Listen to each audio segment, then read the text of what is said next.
Glad to see everyone this morning. I was thinking it's been since May 28 when I was with you last on a Sunday morning, and a lot of things have happened. We had certainly a wonderful meeting, good preaching, good crowds. The only disappointment was we didn't have anybody obey the gospel, but teaching was done. You know, Jesus said teach, baptize, and then teach. The main thing is to give people a chance. I thought about the passage when I was in the meeting last week. No visible responses, and that's become more, the rule rather than the exception. Paul said in Ephesians 3, to me, who am less than the least of all saints, was this grace given to preach to the Gentiles the unsearchable riches of Christ, and to make all men see what is the dispensation of the mystery which for ages hath been hid with God in Christ Jesus.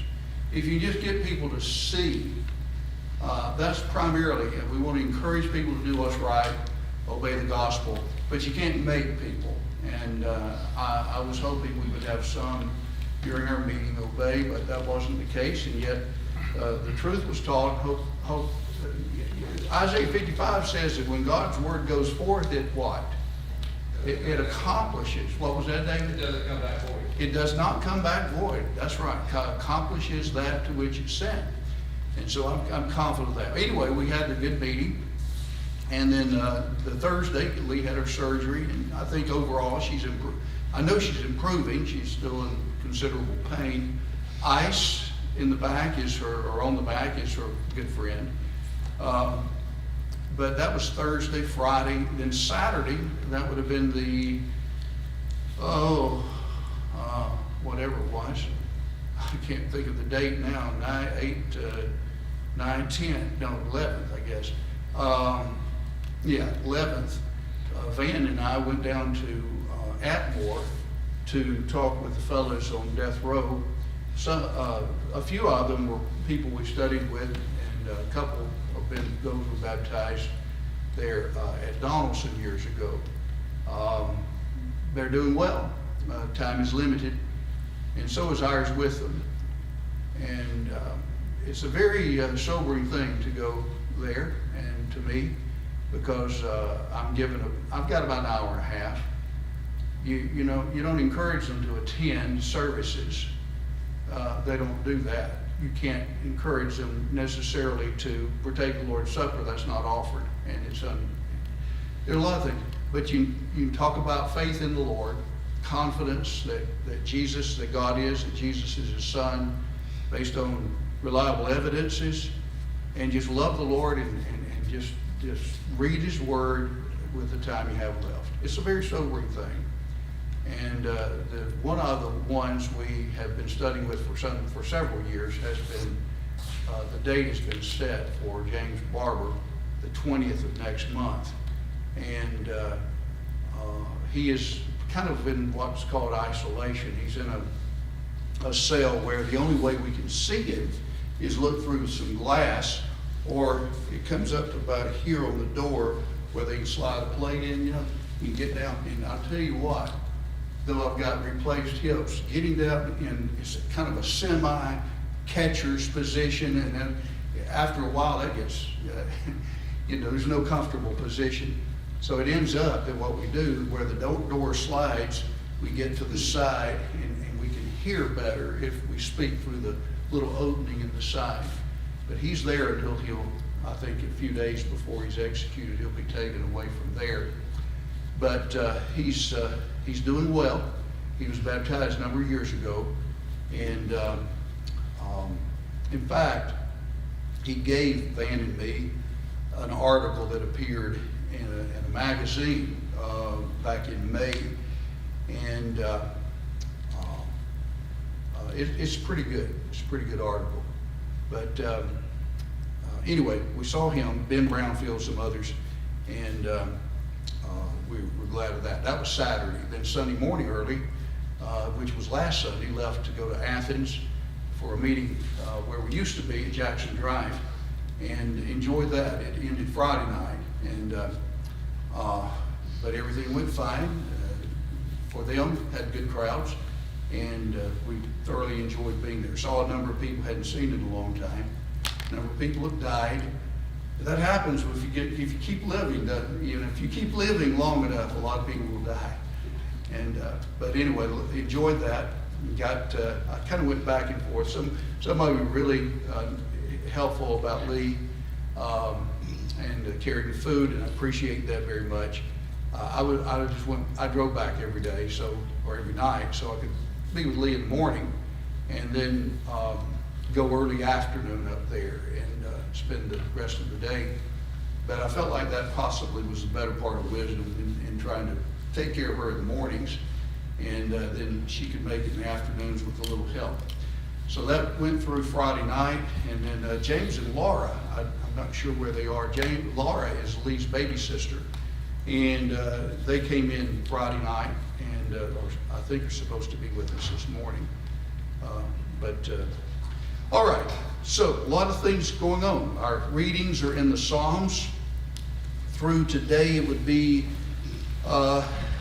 the 25th would be number 176. If we covered through last night, it would be Psalms number 175, Psalm 58 through 65. I've already spent 7-8 minutes. I think what it gets to do is say, encourage you to keep on reading, and remember that we have a reflection of all kinds of human emotions in the Psalms, prophetic statements, certainly messianic statements, didactic or teaching psalms, penitential psalms expressing sorrow, imprecatory psalms asking God to rain down his wrath on the enemies of God. Have all of those things and then some in these psalms. In our study of the life of Jesus now, you just keep going. We'll try to catch up with our readings in a little bit. In our studies, we've had the years of preparation, the beginning ministry, which happens to be primarily in this area of Judea, around Jerusalem. And he does take a quick trip to Cana, where he turns, yes, and then to Capernaum, then back, cleanses the temple. And then we have John, who's been preaching in Canaan. He's in prison. So Jesus goes up, and then we have the great Galilean ministry that we spent considerable time. He makes Capernaum his headquarters, and then for the better part of 2 years, crowds are following him, and yet many are following him for what? For what reasons? The food, yes. Some to see miracles, John 6 verse 2. Some because of the signs. Others because, as Jesus said, because you ate of the loaves and were filled. So we have then the next section is these periods of retirement, where he's withdrawing from the multitudes and trying to spend more time with whom? The apostles. And then those who are making a concerted effort to come to him, of course, that's what he'll take time with them. So the first retirement, as you notice, the 12 returned from the limited commission, and they were so happy that even the demons were subject to it. But Jesus said, what you need to appreciate most of all is the fact that your names are written in heaven, right? And so then he seeks rest. He goes to Bethsaida up in the northwestern corner, and he feeds the 5,000. He sends them away. He goes into the mountain to pray, and then sends the disciples across the sea, where that night he walks on water. Peter tries to come to him, is unsuccessful. Jesus brings him back in the boat, and then they are immediately carried over to Gennesaret, where he heals a lot of people. They go a little northward to Capernaum, and he gives his bread of life speech, and that's when the popularity begins to crumble. On this, many of his disciples walked no more with him. And the Pharisees from Jerusalem criticized him. Why do your disciples do not wash their hands before they eat bread? And so Matthew 15, about the first 20 verses deal with that. And then the second retirement, and again, the reason we can know the second, third, fourth is the word withdraw, or he went out from among them. is specifically mentioned. And Jesus and his apostles go through the region of Tyre and Sidon. That's where we were last time I was with you. And then after that, he's going to go through Decapolis. Polis and Deca means what? 10 cities. And he'll feed the 4,000. There will be a brief visit to Dalmanutha, which is in the area of Magadan. Mary Magdalene, yes. Argument with the Pharisees and the Sadducees. And then the fourth retirement will go northward, and we'll have a number of famous statements that will be made there. All right, so first retirement, we've already talked about. He goes to Bethsaida, feeds the 5,000. Then across the sea, where he walks to them. And then we have the I am the bread of life speech. The Pharisees come. I wanted to come back real briefly. We talked a little bit about traditions, and I don't remember how much of this we went over, but traditions are not necessarily bad. It just means something handed down. It's neutral, determined by the context. It's mentioned in a good way, the apostolic traditions, things that were handed down. And of men, they can be good. It's not bad to wash your hands. They can be bad when the traditions are elevated above divine law. Real quickly, you tell me which traditions are of God, of men, and if they are of men, are they good or bad? What about praying, singing, preaching, eating the Lord's Supper? Some say, well, that's just Church of Christ tradition. Is that a tradition of God or of men? God. It's a tradition of God. What about Bible classes Wednesday nights? Men. All right. Will they be good or bad ones? Good, obviously. What about gospel meetings? Are they of God or of men? Men, but they're obviously good. What about teaching one man for one woman for life in marriage? That's of God, yes. And withdrawing from the disorderly. Some people say, well, that's just traditions of churches. That's of God. Sitting in pews versus chairs. You'll be surprised how many people make a big deal out of this. What would this be? Yeah, so what was it now? Men, yes. But is it a good, sitting in pews versus chairs? If you've already got benches, do you think, well, we won't change it, so let's just get rid of all the benches and put in folding chairs? Is that wise? I don't think so. I heard a lady one time when we were at Flint Hill, she said, this idea of benches and all going toward the front, that's just Roman Catholic tradition. And I said, Roman Catholics may have used it, but I said, this is for auditoriums. This is a good, efficient way of putting a lot of people in a small space. And it's just like, we got to change for change's sake. What about no women Bible teachers in mixed or male and female audience? Is that tradition of men or of God? Of God, yes. What about women restricted from preaching? That's of God. Teaching against instrumental music and worship. A lot of people don't believe that. That's just Church of Christ teaching. What about teaching against gambling? That's a tradition of God when you put all kinds of principles in it. But there again, a lot of people say that's just a tradition that's been handed down from men. But teaching that baptism, which is immersion for the remission of sins, and that people need to know that that's what they're being baptized for. Is that tradition of men or of God? Of God, yeah. Okay, so I just want you, getting to think about that, because there is so much in our progressive area of life that we just need to be able to show the differences simply for people. Brother Philip. Yes, sir. Now, one more thing. We take our name from the Bible of God, Church of Christ. Now, the folks that's not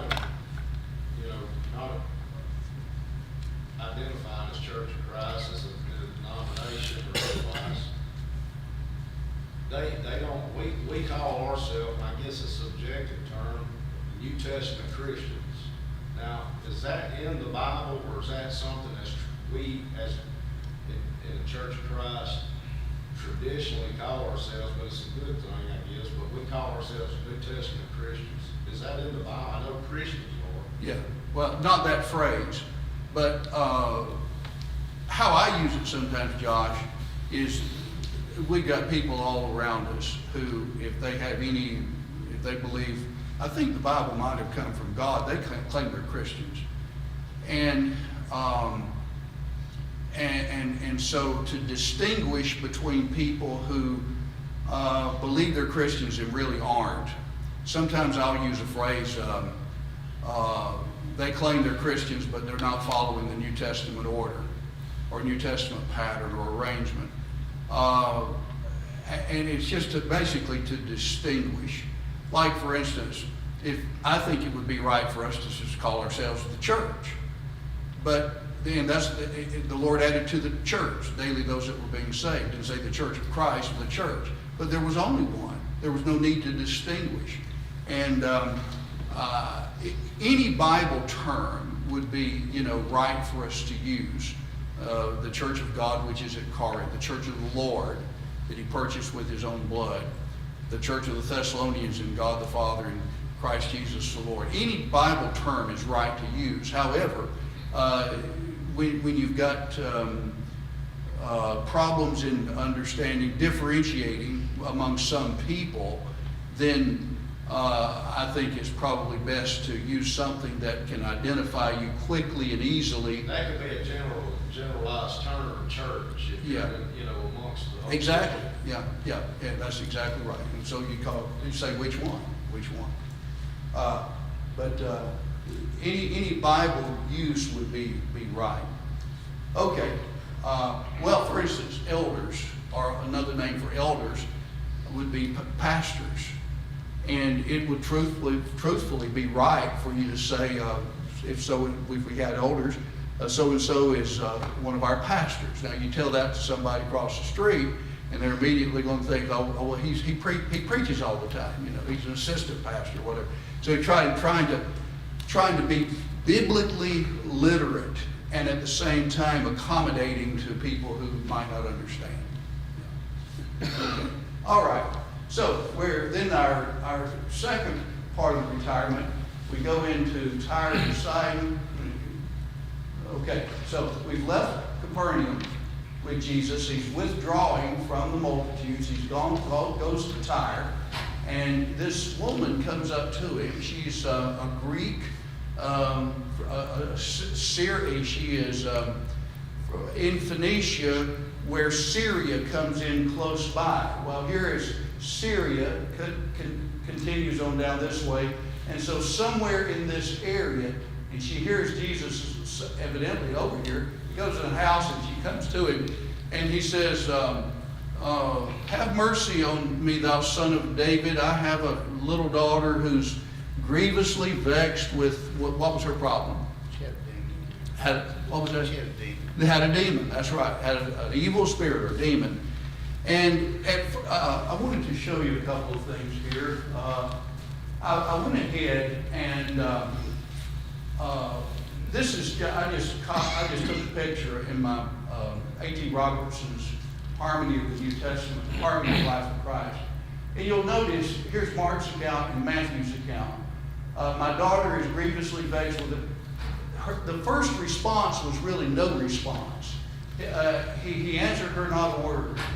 And the disciples came and besought him, saying, send her away, for she cries after us. But he answered and said, I was not sent but unto the lost sheep of the house of Israel. In other words, my mission primarily right now is to the Jews. But she came and worshipped him, saying, Lord, help me. And he answered and said, it's not meet to take the children's bread and cast it to the dogs. Now this third response is the only one really recorded in Mark. Let the children first be filled, for it's not meet to take the children's bread and cast it to the dogs. But she said, yea, Lord, even the dogs eat of the crumbs which fall from their master's table. Yea, the dogs under the table eat of the children's crumbs. That is, and there's a beautiful picture here. She understands what he said. I've got to go first to the Jews.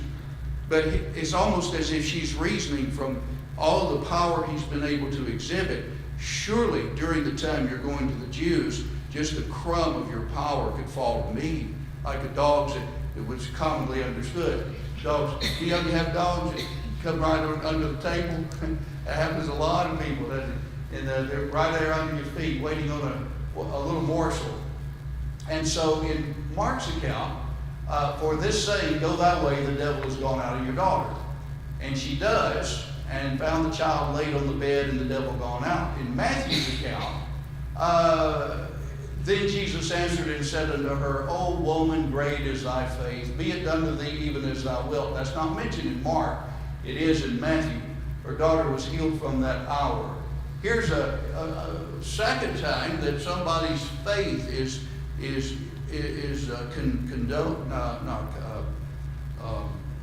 commended. And who was the other one? That's in our notes. Who was the other one? Centurion. The centurion, yes. On that occasion, he said, I've not seen so great faith, no, not in Israel. And so you would almost think, especially Matthew primarily writing for what audience? Jews, that he's emphasizing her faith, maybe in contrast to their lack of faith. But anyway, that's what happened. So we never answered our questions on that, did we? On the Syrophoenician woman. What was that, Patty? All right, let's go through those pretty quickly. On page 88 of our booklet, I mentioned in the note, Jesus and his apostles go through the region of Tyre and Sidon.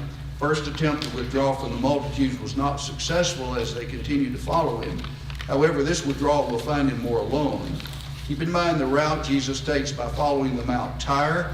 Now, it doesn't mention anything that he does in Sidon, but we're going to see that he does go through Sidon, and then he's going to come back around through Decapolis over somewhere over here toward the Sea of Galilee on the east side. All right, number one, Mark's account of this event tells why Jesus withdrew to the parts of Tyre and Sidon. According to Mark 7:24, it was in order to do what? That's right. Get away from the crowds. Matthew says a Canaanitish woman came out from these borders, while Mark says the woman was a Greek, a Syrophoenician by race. In all probability, this woman had never been in Galilee, and we know Jesus had never been in this Gentile land, but Jewish influence had spread to these parts as well as Jesus' fame. It's evident because she dressed Jesus as what? Thou Son of David. Did Jesus immediately respond? No. Test of her faith. What else does Mark say she did which indicates her attitude toward Jesus? She fell down at his feet. Really inherent in that idea is worship. The word worship means to kiss the hand toward. It's like a dog basically licking the master's hand. You put your hand down, and it's as if you're kneeling down and kissing the hand toward is literally that. And that's basically what she was doing. It's interesting how many of these people who had great faith came and they just prostrated themselves down before Jesus. The Pharisees and Sadducees, did they ever do that? No, and that shows that the more I think of Jesus on a scale, what about myself? Usually what? And it goes down. And the more I think of myself, usually the less I think of Jesus, the less I need Jesus. It's just like a scale back and forth. And the greater our estimate of Jesus, the more we see our need of him and how, well, the very first beatitude, blessed are the poor in spirit. Theirs is the kingdom of heaven. And the more I see my littleness before God and my desperate need of Christ and God, then those are the kinds of people the Lord will deal with. Okay, number 5, when he first responded, what did he say? Well, he said nothing, but then the first time he actually said something was what? Basically, he was sent to the Jews. Yes, I was not sent but to the lost sheep of the house of Israel, who are represented by the children. It's not right to give to the dogs before the children. Who would be the children? Jews. The dogs? Gentiles. However, I don't know necessarily, at least McGarvin made this comment, some others did too. he used the diminutive. That's like here you got a dog, puppy, a cow, a calf. He uses the diminutive for the word dog, thus indicating a tame pet, suggesting rather the dependence and subordinate position than the uncleanness of the dog. Not necessarily maybe did he align himself with the Jews who just considered them dogs, mongrels, and scavengers, that kind of thing. How does she take Jesus' words and turn them expressing her great faith and hope? Even the dogs, what? Eat the children's plate, or eat the crumbs that fall from the master's table. Even dogs under the table eat the children's crumbs. What was the result of her great faith? What happened? That's right. Her daughter, the devil was cast out of her daughter. I quote it again from McGarvey. The woman's faith is shown in a number of ways. She persisted when he was silent. She reasoned when he spoke. She regarded the miracle, though a priceless gift to her, as a mere crumb from the table of his abundant powers. And we've already alluded to the second note question. The two most commended for their faith were the centurion and this woman. And the question, were they Jews or Gentiles? They've been Gentiles, that's right. Not in my notes, but there's a great point here that this woman persisted when it looked like Jesus was not going, didn't answer it, didn't say anything at the start. Well, you know, I'm sent to the lost sheep of the house of Israel, and it's not right to give the children's bread to dogs. Well, you know, but even dogs have a little, you know. And so here is her estimate of Jesus' great power, his ability to do whatever, and her faith is seen, and her humility, and she goes and kneels down, falls down before his feet. Great lessons are there. Yes, sir. Excuse me. In Brother Waldron's book, on the terminologies, you know, he said the lost sheep of the house of Israel. Yeah. And the children and disciples, the people who followed him. And Bob Saturn made the point that in the latter part of his ministry, the term Jews was particularly applied to the scribes and Pharisees and religious leadership. Right. And so the word Jew became really a pejorative For the leadership. for the leadership. Yeah, and hypocrisy of it. And yes, because of that. Yes, that's Interesting, you know, when he was talking to the disciples, when Yes. he said, I'm going to the lost sheep. lost sheep rather than I'm going to the Jews. Yeah, yeah, good point. Philip, it's amazing. She humbles that, you know, I'm a dog and I know. Mhm. At least you can do this for me. Yeah. Even dogs have crumbs that fall from the master's table. Oh boy, I tell you what, it's so wonderful if you find people who have that disposition, truly hungering and thirsting after righteousness. All right, so what happens then in the third retirement? He goes north, and again, we don't find really anything relative to Sidon, and then he comes back this way. Evidently, well, we know he ends up in Decapolis, but he comes over here. Here's Dalmanutha on the west side, and so he goes through Decapolis, travels north first, then east, then south on the eastern side of the Galilee, and somewhere in this area, we don't know exactly where, he heals a number of sick people, and he feeds the 4,000. And that's where we've come to in this third withdrawal, page 89 on your booklets. Let's look at some of these passages, guys. Matthew 15, let's go to there first. Matthew 15, 29 through 38 will include several things here. 15, in 1 through 20, we have the Pharisees asking about, you know, the traditions being violated. And then in 21 through 28, we have the Syrophoenician's daughter healed. Then 29 through the end, two major events, according to Matthew's account.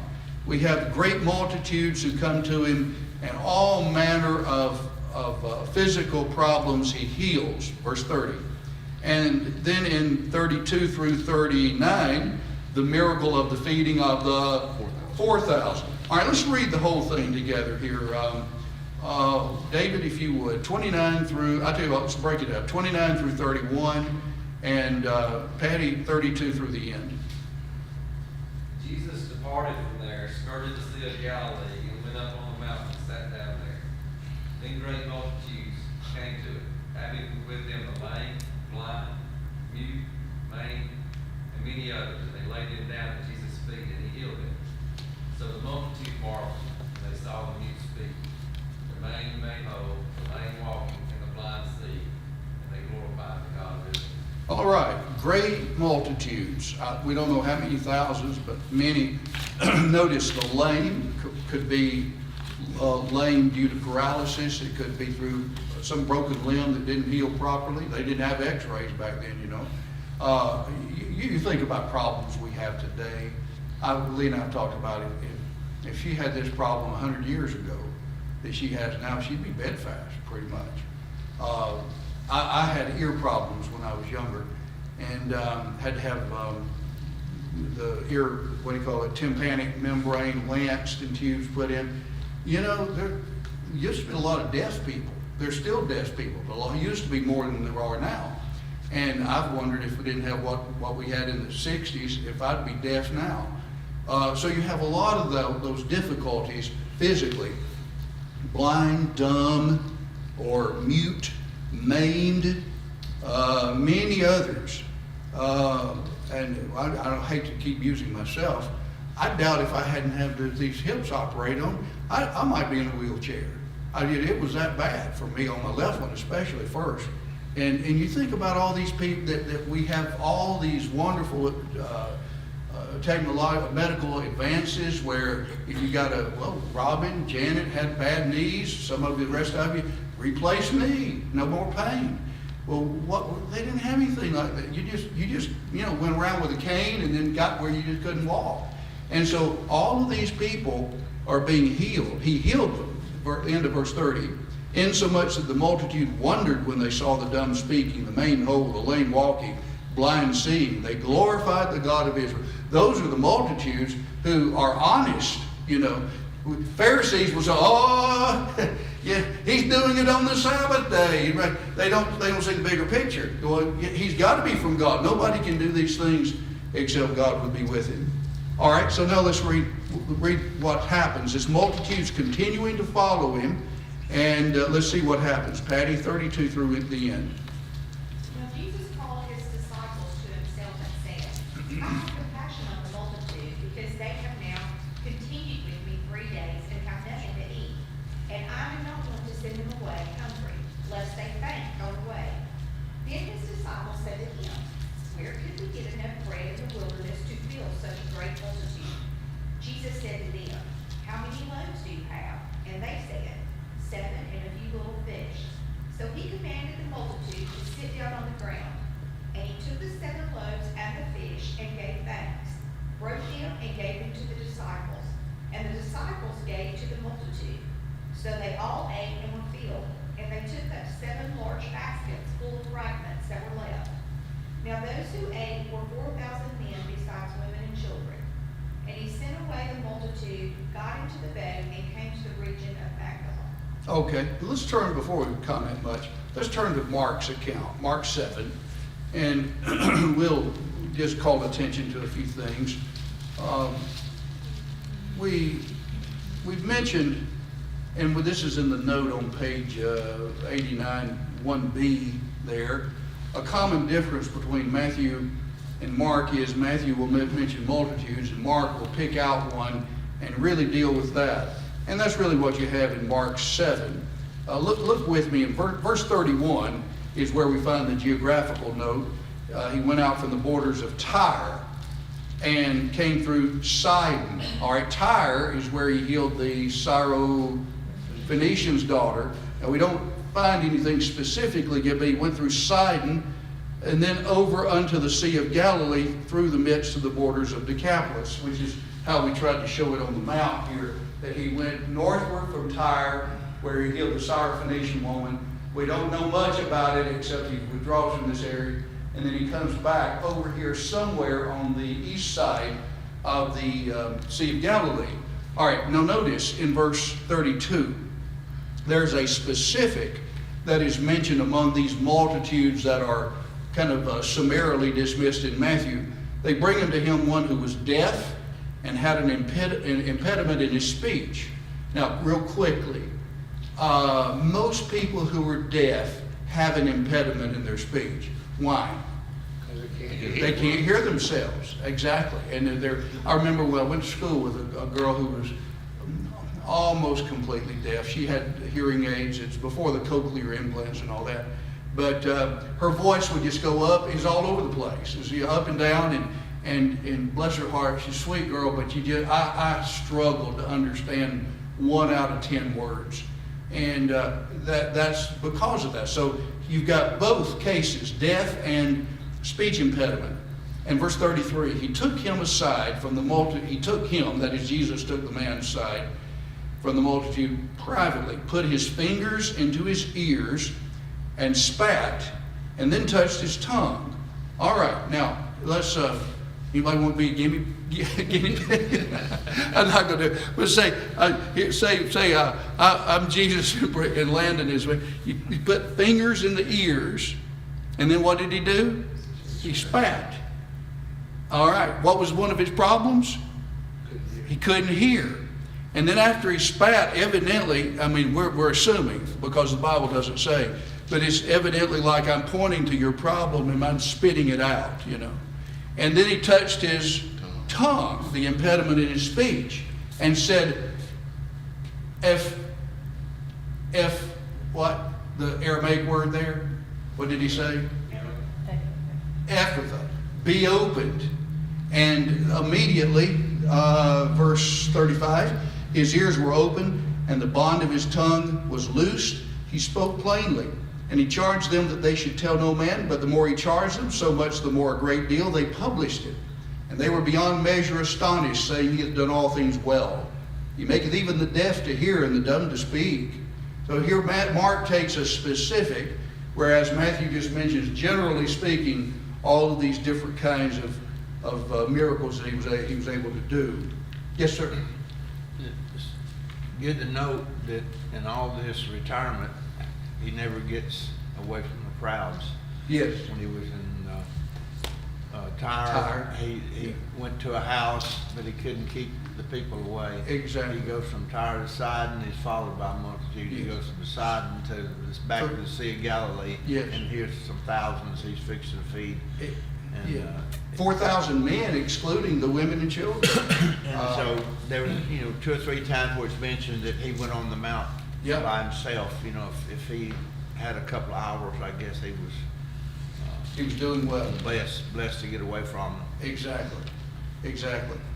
Yes, sir. I thought it interesting to note there in 33 when he's doing all this, it's away from the crowd, Yeah. and then you drop down to 36. Don't let anybody know. Yeah. But then what happens? Yeah. Well, the very fact, yes, and I think through Mark he mentions that, tell the vision to no man, even to the apostles he said that, likely because they still were confused over the nature of who he was, and really everything wouldn't be sorted out at Pentecost. And so it's always more difficult to tell somebody something wrong and then later have to undo it and tell them what to do, what is right. My granddaddy had a phrase one time, he told me it fit this perfectly. He said it's hard, if I can remember it, harder to undo what you've done wrong than to simply do what is right. It's harder to undo what you've done wrong. And here, these folks here, they're following for different reasons. They don't have it all, and even the apostles didn't have all truth all at one time. They had to, it was a progressive thing. But I'm thinking of Acts 2:39, if you were wondering where I was going with that. To you is a promise, and to your children, and to them that are, as many as them that are far off, as many as the Lord our God shall call, Gentiles. So, He tells them not to tell anybody. As soon as he gets out in public, They he do. opens his mouth. They do. And they don't know. yeah, slow it down some, but, and here, he's taking, just like Jairus' daughter, he kind of goes in pretty much privately, but the evidence is in the result, The evidence is in what this fellow is able to hear and speak plainly. Yes, sir. He's trying to get with his apostles away from the crowds. Yes. But the more the miracles are publicized, the more people come Yeah. for miracles. For the miracles. So he don't have time for the apostles. Yes. So he's trying to say, don't go tell people about this. Yes. I got enough coming already. Yes. Yep. I think that's right. All right. Real good. So we've covered the miracle on the feeding of the 4,000 from Matthew's account. If you're still with me in Mark, look at chapter 8, the first 9 verses. In those days when there was again a great multitude and they had nothing to eat, he called unto him his disciples and said to them, I have compassion on the multitude. Now, when you talk about, I've used this a number of times, when you're thinking about Jesus as our example, here's one of them, compassion on the multitude. That is a sentiment that he had toward people, large groups of people, that we can emulate. That we want everybody to say, he had compassion because they continue with me 3 days, have nothing to eat. If I send them away fasting to their home, they will faint on the way. Some of them came from afar. And his disciples answered him, whence shall one be able to fill these men with bread here in a desert place? He said, well, how many loaves do you have? How many did they have then? 7. And so he commanded them to sit down on the ground. Now, one thing it does not record in this, on the feeding of the 4 that it did the feeding of the 5,000, is he had them sit down in what? Groups or companies. That's right. And even the number is mentioned. So he took the 7 loaves, he gave thanks, he gave to his disciples to set before them, and they set them before the multitude. And they had a few small fish, and so we had 7 loaves, and the number of fish, is it mentioned? No. On the other, the feeding of 5,000, you have 5 loaves and 2 fish. Here you have 7 loaves and a few fish. Having blessed them, he commanded to set these also before them. They ate, were filled, and took up of the broken pieces that remained 7. And Patty, your translation in Matthew's account said 7 large baskets, didn't it? There are 2 Greek words that are used here. One Greek word for the basket in verse 8, but it's a different Greek word that's used in the feeding of the 5,000. Evidently a smaller basket, and the weave is kind of inherent in the word there. We do know that one of the places this word basket is used outside the life of Christ is Acts 9:25. Where Paul was let down in a basket over the wall at Damascus. And so evidently large enough, I think it was Thayer said, more like a hamper versus a little hand basket. So they had 7 of these, a whole lot left. There again, they have more left over than they had when they began. That's right. Straightway he entered into the boat with his disciples and came to the parts of Dalmanutha. All right, let's answer some of our questions. We'll have to stop for time's sake. On page 89, let's see, the 1A, he next traveled south approaching the Sea of Galilee on its eastern side by Decapolis. And we mentioned Sidon was approximately 115 miles from Jerusalem, about as far from Jerusalem as Jesus ever traveled. Matthew mentions that great multitudes composed of lame, blind, dumb, maimed, and many others came to him. And then we mentioned the common difference. Matthew mentions many healings. Mark picks out one and gives its details. Number 1, describe the problems of the person Jesus healed. He was what? Deaf and had a speech impediment. What did Jesus do before he healed the man? He took him aside. Took him aside, fingers in his ears, and then spat, and then touched his tongue. Right. I was teaching young people this one time. I said, you mean he spat on his tongue? I said, no. He spat on the ground, and then he took a finger and touched his tongue. Yeah. Let's see. The likely was to communicate his intent to expel the problem the man had hearing and speech. Where was Jesus when the multitudes came to him, as here recorded in Mark 7, Matthew 15:29? Near the what? Sea of Galilee. On which side would this have been? East. What did Jesus tell the multitude not to do? Don't tell anyone. Multitude was astonished by Jesus' works, in concluding that he had done all things well. The fact the multitude had followed him for how many days? Yes, leads to the following miracle. He was concerned that if he sent them away, what might happen? They'd faint. The fact that there are some similarities between this and the one in Matthew 14. On this occasion, what do the disciples ask? Where can we find bread enough for this many in the wilderness? I mentioned in the note the failure to expect a miracle, despite previous experience, can possibly be explained by the fact that they themselves had experienced hunger on numerous occasions without supernatural relief. Jesus' miracles were for specific purposes of causing belief in him as God's Son, not simply for the purpose of relieving discomfort, though that was a byproduct. I think a lot of people don't understand that. John records many other signs that Jesus in the present, not written in this book. But oftentimes there would be times that he would just teach and not perform a miracle. Paul told Timothy, drink no longer water, but take a little wine for thy stomach's sake and thine oft infirmities. Why didn't Paul heal Timothy? Timothy already believed. There was no reason for a miracle. The miracles were for the purpose not of just satisfying some longing, but though that happened, but their purpose was not that. The purpose was to bring people to faith. And what was it Oral Roberts used to say? Expect a miracle. You remember that? Those of us old enough to remember Oral Roberts on TV? Expect a miracle. It's just like miracles happening all the time. And even during the life of Jesus, I think it's evident that the apostles were unsure that he would feed them miraculously at this time. How many loaves and fishes were present?